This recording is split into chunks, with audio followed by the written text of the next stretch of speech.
Kia ora koutou, assalamu alaikum, and howdy y'all for all you Americans listening out there. Please, please, please, if you are listening from there, please overthrow your government as soon as possible. Thank you for your attention to this matter.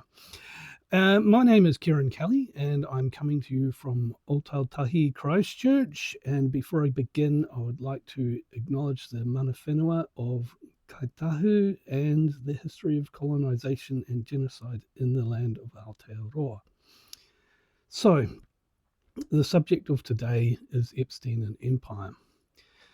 The thing about sexual violence and childhood sexual assault in particular is that they are crimes of power. They have a long established connection with status. So the fact that most childhood sexual abuse is committed by white men is not a result of white men having some peculiar gene. It is because of the high status they have.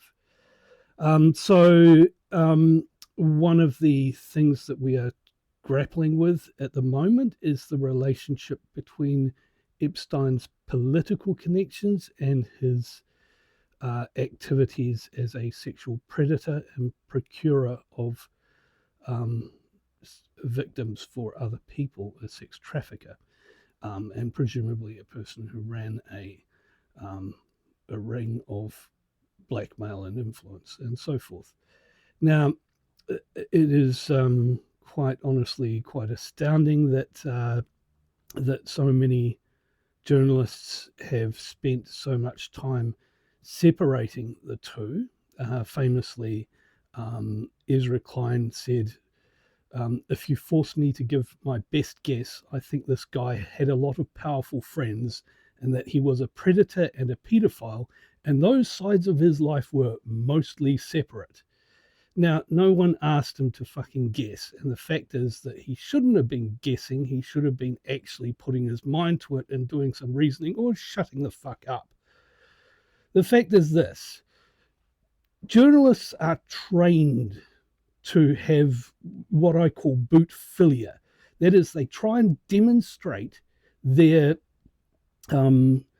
credibility by bending over backwards, often contradicting the most basic facts available to try and prove that they're being the adults in the room.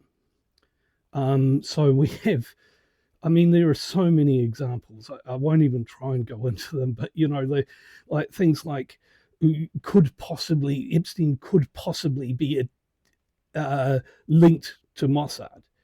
It's like, there's no could possibly about it. Why are you even saying that? So I call it boot philia, obviously, because it's the love of the boot for licking. But it covers up the obvious connections here, and the connections are pretty profound and they come out of a history of power. And I'm not going to talk about the specific connections that you can trace back in the development of blackmail as a use of covert action. Actually, I'd say I'm not going to talk about it. I'll go through that quickly. Intelligence officers have often cultivated sex workers, for example, as ways of getting sources, and of course that leads to often, like in the old days, they're virtually pimps, really. A lot of their work could be done through running brothels or running prostitution rings. So this was a kind of in for that. And you have in the US, you had like with the growth of the surveillance state, you had people like J. Edgar Hoover starting to develop dossiers on people for political purposes. And I think part of the trick there is that people don't know how much he does or doesn't know. So he has a much wider power than necessarily than from his direct intelligence, because people could be scared that he does know their secrets when maybe he doesn't. So, and then, during World War II, of course, there were connections built between Meyer Lansky and Lucky Luciano with the OSS and the US government in general, which had a certain continuity that went into things like the later drug dealing that came, like the Kuomintang went into the Golden Triangle, and they started building up heroin networks through there, which was the Lucky Luciano connections that led to the export of that through Marseille, the so-called French connection. At the same time, you've got the connection with Cuba, Latin America, and the increasing ties with organized crime there. So blackmail became part of it through that, but also the CIA in the early days. You had people doing all sorts of weird and wacky things, and my contention has always been that they never stopped. They simply became more discreet. So there was a lot of using prostitutes to administer drugs to people and film and so forth. It was, if you want to read some about that, there's a book called Poisoner in Chief. I can't remember the author, but that's one source.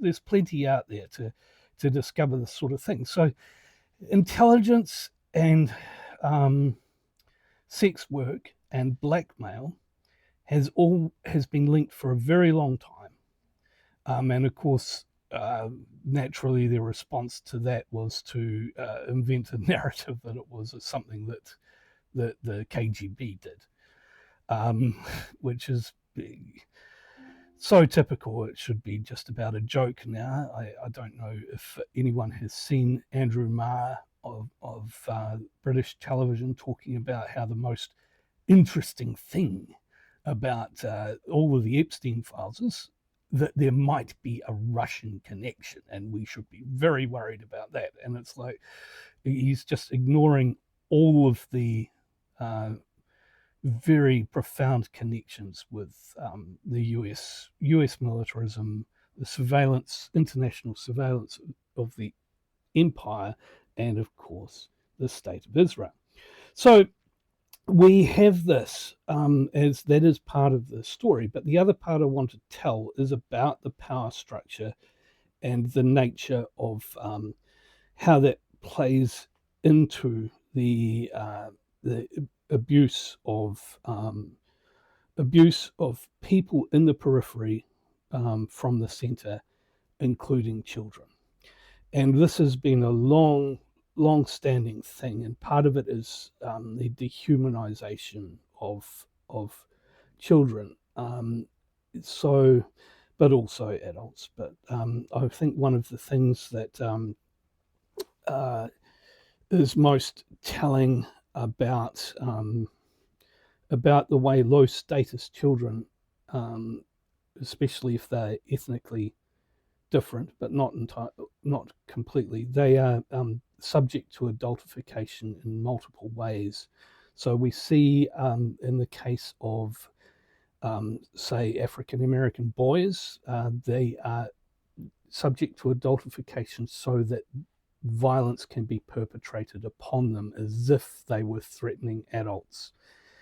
And I do wonder to the extent to which in the minds of the people doing it, they actually start to internalize this and actually feel that the young black boys are in fact threatening black men.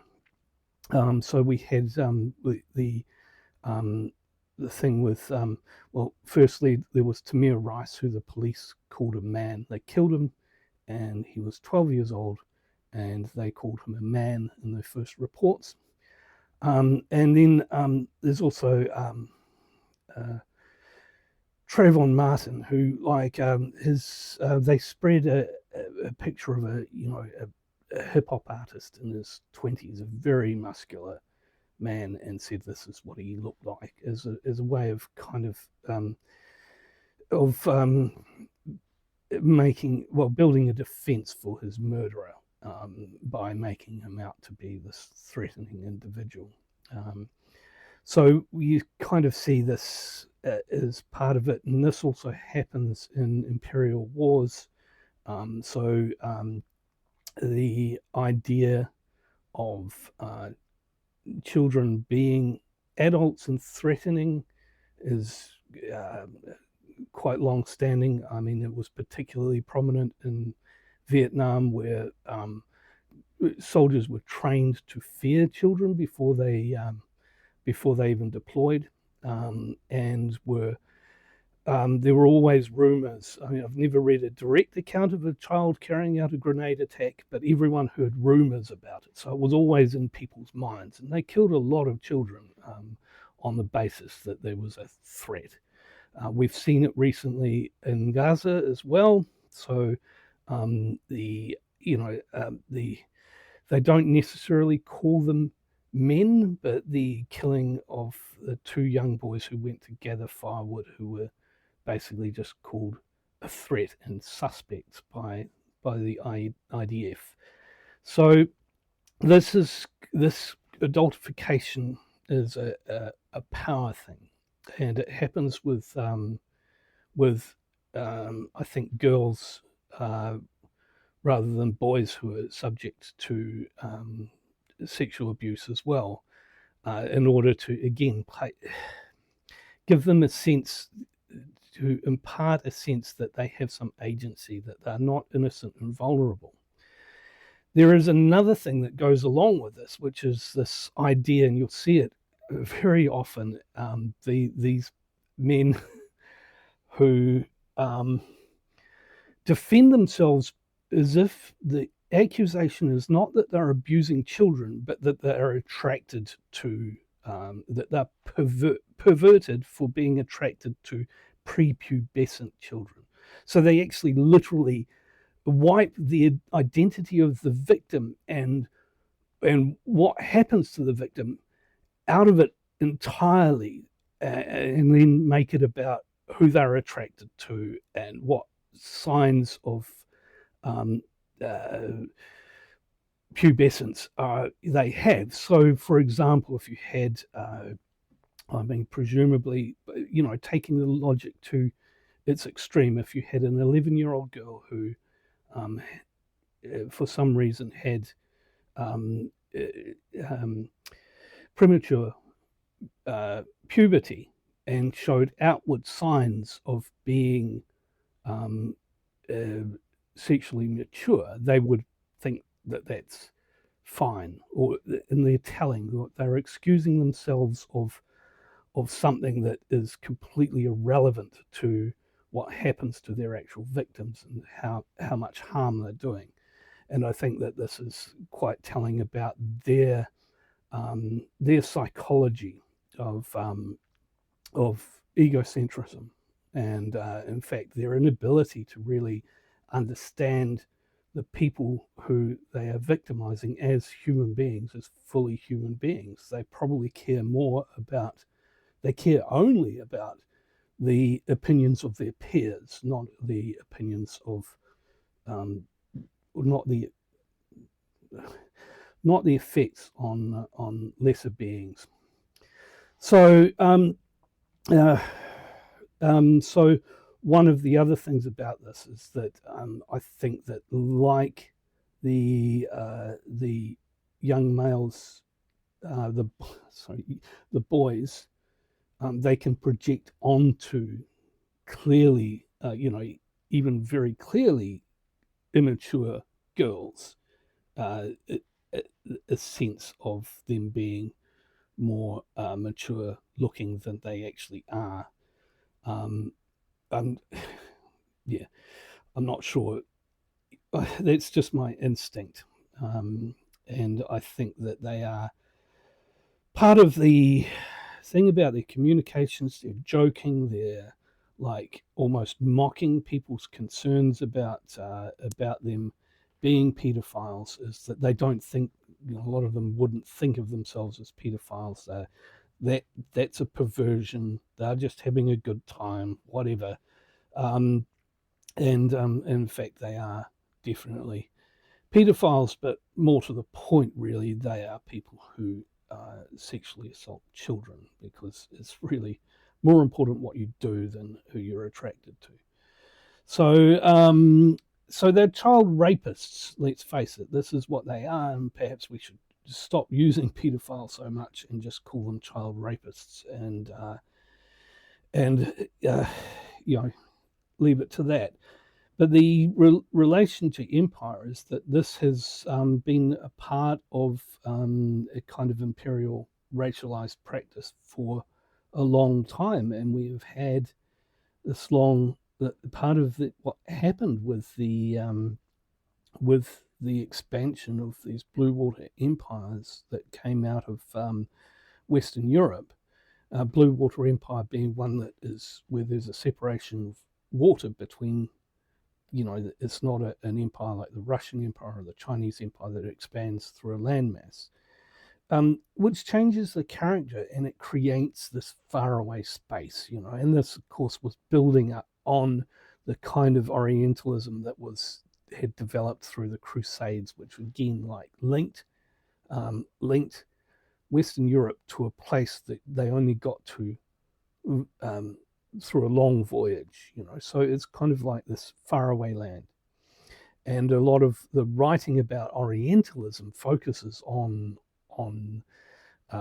both critical writing, but also the original Orientalist writing of the sort of ethnographers who were specialists in describing the Orient. It kind of creates this magical faraway land. And one of the things about that is that gives a kind of permission to act, to transgress, especially if you create in your head a norm for that place where the things that you want to do are actually accepted there. And one of the strong things that is being projected onto the Middle East, for example, was this idea that sexual abuse of children was the norm. And of course, this is what Europeans would do. They would go to these countries and use their political and economic power to procure children for raping, and the exact same thing in the Far East, and in places like Thailand and the Philippines and so forth.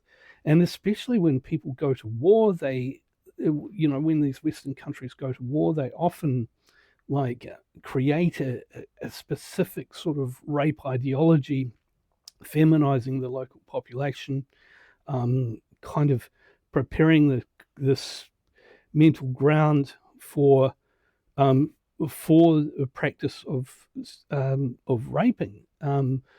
So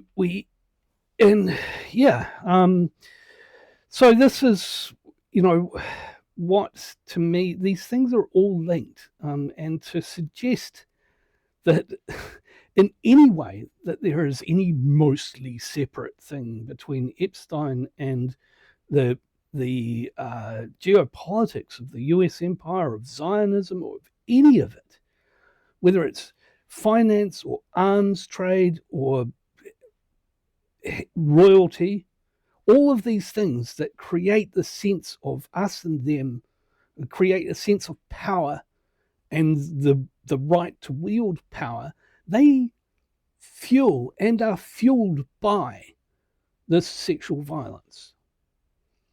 So we need to end it all. And when people talk about the Epstein class, these are people who have been running the show for a very fucking long time, and it is time to tear the whole fucking thing down. And on that note, I will say goodbye. Thank you for watching, and I'll catch you next time.